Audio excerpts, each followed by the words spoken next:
Hello. Dates are everywhere in Power BI reports.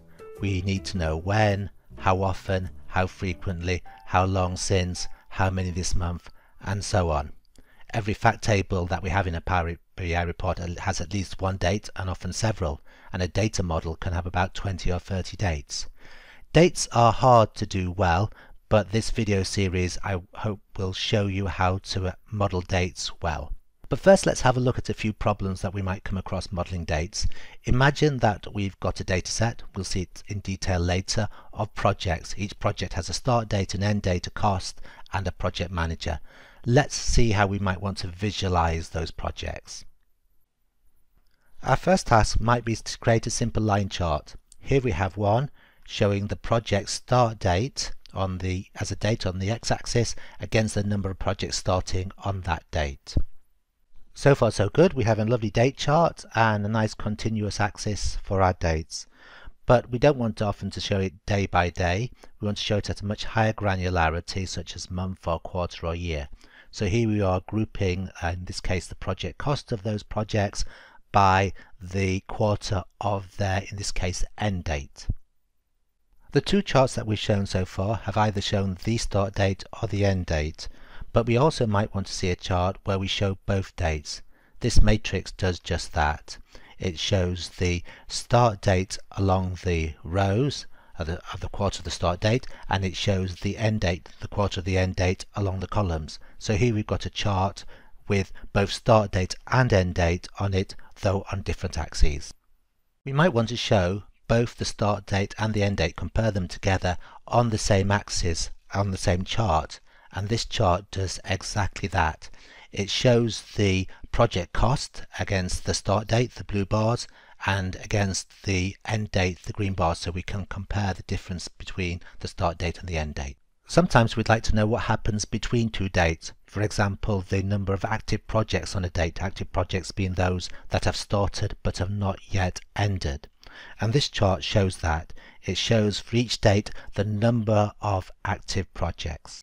Finally, as we improve our model and we have lots of dates, there's a real challenge keeping the field list simple so that users can use it. Here's a simple example. We have a look at, here's our field list for the project table. And we've got two dates, start date and end date. If we look at the start date, we've got the start date text here, and we've got a hierarchy as well. For the end date, we've got an end date column, and we've got a hierarchy, and this hopefully is a lot more simple to use than calling everything date. Now let's have a look at the fictional data set that we're going to use in this video series. It's small enough to be simple and yet large enough to represent the problem. We've got three tables. We've got a table of our clients, and our clients all look like London and Manchester football clubs. We've got a list of about 8 or 9 project managers who work for a particular company and are only known by their first name. And then we've got a large list of projects. Each project has a unique ID, and a project is run for a particular client by a particular project manager, and they have a start date when the project starts, and an end date, and a total cost.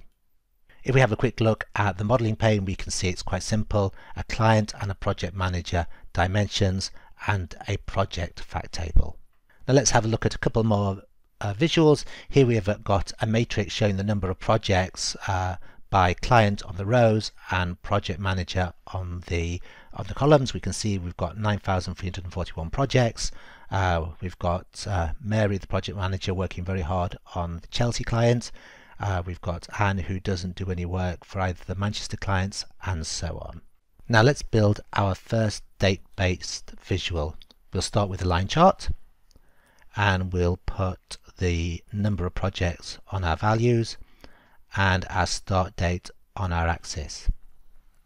And what we can see is that the projects are starting from January 2020 all the way to the end of 2021.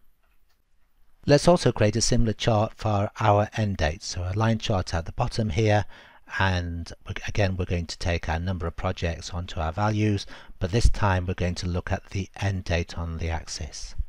And we can see that there's a slightly different pattern there of projects and more in the end. There's a couple of things about these charts. First of all, we haven't been able to group them yet by quarter, year, month and so on. We don't have that ability yet. And secondly, we haven't been able to put the start date and the end date on the same chart. And these are problems that we're going to sort out in the first of our video series. And this is what the video series looks like. We're going to do roughly weekly videos. We're going to start off by looking at Power BI's auto date time feature and when we would use it and when we shouldn't use it. We'll then go on to calendar tables, which are completely fundamental. We'll explain what we are and we'll show one. And then we'll look at various patterns of using calendar tables, single date tables, multiple date tables, so we can solve some of the problems that we've just talked about. Later on, we'll show how to build a date table in various ways in Excel and SQL and DAX, for example, and as a Power BI data flow. And then in part 3, we'll get on to more time intelligence subjects, how to calculate cumulative values, rolling averages, year to dates, and so on. That involves a bit of DAX, and we'll learn that. I hope you're going to find this video series interesting. We're going to do about 10 or 12 videos over the same number of weeks. If you want to catch up, then just please subscribe to our channel. It's on YouTube and it's London Business Analytics Group. I look forward to seeing you at future videos. Thank you.